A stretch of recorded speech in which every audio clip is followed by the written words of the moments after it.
Ciencias sociales. Bienvenidos. En esta oportunidad trataremos el tema: contexto y consecuencias de las epidemias en el Perú a fines del siglo XIX. La pandemia del COVID-19 evidenció la real situación de la salud pública del país. Falta de hospitales, respiradores, camas de cuidados intensivos, médicos especialistas y protocolos de higiene. Se hace evidente que es la consecuencia de la falta de inversión en el sector salud desde hace décadas. Entre los años 1869 y 1871 se produjo la epidemia de fiebre amarilla, afectó principalmente las ciudades de Lima y Callao, ocasionando la pérdida de aproximadamente 6.000 personas. A partir de esta situación, nos preguntamos: ¿cuáles fueron las decisiones que tomó el Estado respecto a la salud pública para afrontar las epidemias en estos años? ¿Qué diferencias y similitudes observas respecto a la epidemia actual del COVID-19? Contexto y consecuencias de las epidemias en el Perú a fines del siglo XIX. Para lograr comprender el tema debemos realizar las siguientes actividades. 1. Analizamos información sobre el contexto de la epidemia de la fiebre amarilla en el Perú a fines del siglo XIX. 2. Explicamos las repercusiones de la epidemia de la fiebre amarilla en el Perú a fines del siglo XIX. Actividad 1. Analizamos información sobre el contexto de la epidemia de la fiebre amarilla en el Perú a fines del siglo XIX. En la primera actividad, vas a analizar información de diversas fuentes respecto al contexto en el cual se produjo la epidemia de la fiebre amarilla en el Perú a fines del siglo XIX. Para ello disponemos de dos recursos. Recurso 1: Economía y epidemias. Entre las décadas de 1840 y 1870, el Perú experimentó bonanza económica debido a las exportaciones del guano de las islas de propiedades fertilizantes. El presupuesto estatal, en una década, se multiplicó de 5 millones en 1850 a 21 millones de pesos en 1861. Estas riquezas permitieron proyectos y esfuerzos destinados a modernizar la ciudad. Se mejoraron los sistemas de transporte, de seguridad y de ornato. La era del guano acarreó desafíos para la salud pública. Un mayor tráfico comercial con puertos ocasionó brotes epidémicos, aparición de cólera, fiebre amarilla, recurrencia de viruela, tuberculosis y disentería, incremento de migrantes, empobrecimiento de ciertos sectores sociales. Las epidemias de fiebre amarilla tuvieron un impacto desastroso.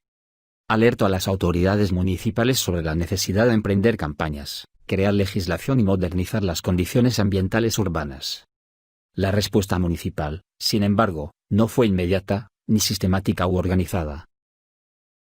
¿Qué es la fiebre amarilla? La fiebre amarilla es una enfermedad de origen viral, transmitida de hombre a hombre en las ciudades y sus alrededores por el mosquito Aedes aegypti. La enfermedad se caracteriza por ataques repentinos de fiebre, escalofríos, dolor de cabeza, dolor muscular, postración y vómito. Recurso 2: La salubridad en Lima y Callao a fines del siglo XIX. En las últimas décadas del siglo XIX, 1800, Lima era una ciudad dividida en 5 cuarteles, compuesto cada uno de 2 distritos y 10 barrios. Las condiciones ambientales eran pobres. En el cuartel quinto del distrito del Rímac existían abundantes basurales formados en las orillas del río, y escasez de agua. El diario local alertaba sobre los peligros para la salud de los pobladores. Los muladares y las materias fecales de los que está cercado el muladar. Los pantanos y aguas estancadas formadas en las inmediaciones del puente y la aglomeración de pobladores.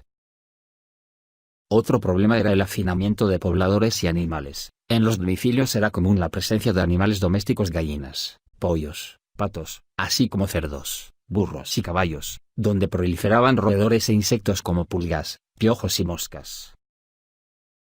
El puerto del Callao era insalubre y, por lo tanto, las epidemias eran frecuentes.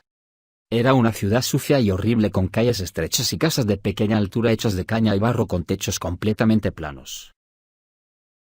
Actividad 2. Explicamos las repercusiones de la epidemia de la fiebre amarilla en el Perú a fines del siglo XIX. En la segunda, vas a explicar cuáles fueron las repercusiones de esta epidemia en los diferentes ámbitos de la sociedad peruana a fines del siglo XIX. Para ello disponemos de 2 recursos.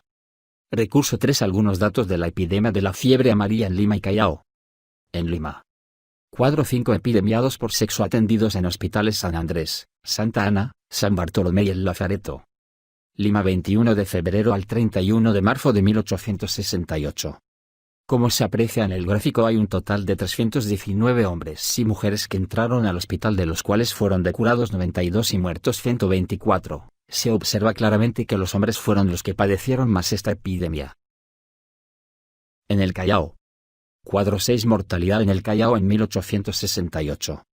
Como se aprecia en el gráfico, en diferentes lugares por cada mes se observa la mortalidad por cada mes. Por ejemplo, en el mes de febrero se tuvo 19 muertos, en marzo 752 muertos, en abril 846 muertos y en el mes de mayo 282 muertos. Se puede deducir que la epidemia se fue expandiendo con el paso de los meses, pero luego fue descendiendo. Recurso 4. La población y la fiebre amarilla. La epidemia causaba mayores flagelos y mortalidad en los barrios pobres de extramuros de la ciudad, entre ellos los barrios de Malambo y El Limoncillo. Las carrozas se veían atravesar en estas calles con frecuencia, y la presencia de ellas llenaba de pavor a los vecinos. Existía desconfianza en las autoridades, un sentimiento de estar desprotegidos. Los epidemiados, la mayoría pobres, morían súbitamente, o que graves eran trasladados al lazareto. No existía una organización cívica que pudiera canalizar los reclamos. El miedo fue el sentimiento más fuerte en la ciudad. Los hospitales estaban saturados, había sospecha de contagio, difundía la idea de una ciudad devastada, en situación de desventura y abandonada sanitariamente. Las autoridades locales no tenían respuestas. Charlatanes y remedios populares.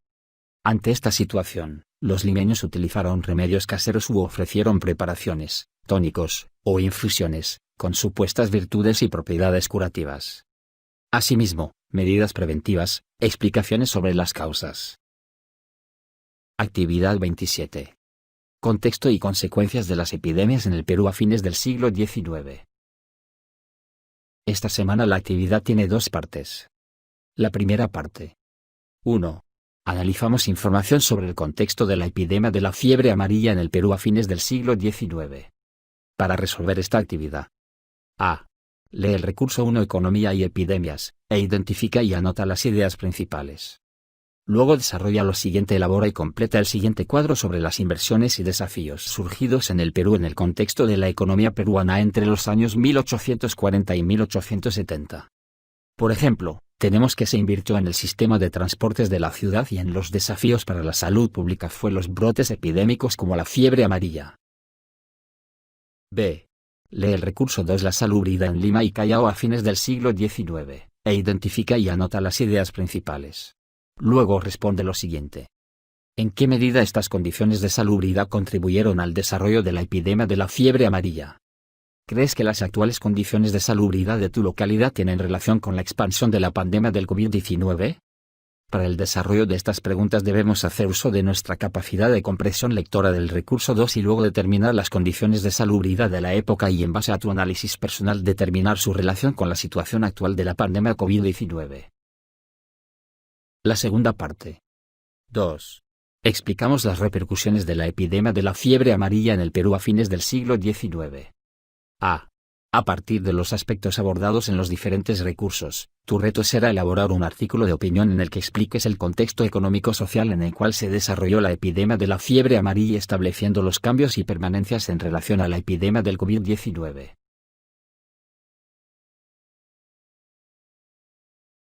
Autoevaluación. Lista de cotejo.